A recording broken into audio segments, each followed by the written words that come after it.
நான் அதை பிடித்து சகலத்தையும் திருப்பிக் கொள்வேன்.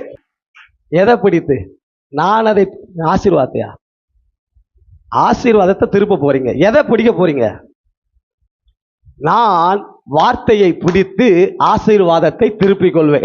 இழந்ததை திரும்ப பெற்றுக்கொள்ள நான் எதை பிடிக்கணும்? ஆசீர்வாதத்தை பிடிச்சு நடக்காது, வார்த்தையை பிடிக்க வேண்டும். நான் வார்த்தையை பிடித்து, அதான் நான் சொல்லுவேன், இந்த மாசத்துல நீ இழந்து போன சகலத்தையும் திருப்பிக் கொள்வ கர்த்தர் கிருபை கொடுப்பார். கவலைப்படாதீங்க, போராடுதீங்க, கஷ்டப்படாதீங்க.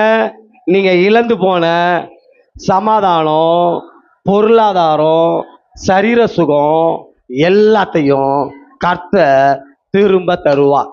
மோசே சொல்றாரு, துன்பத்தை கண்ட வருஷங்களுக்கு சரியா எங்களை எத்தனை வருஷம் பாடுபட்டனோ, துக்கப்பட்டனோ, போராடினோ, அதற்கு இணையாக கர்த்தர் என்னை ஆசீர்வதிக்கிற தேவனாயிருக்கிறார்.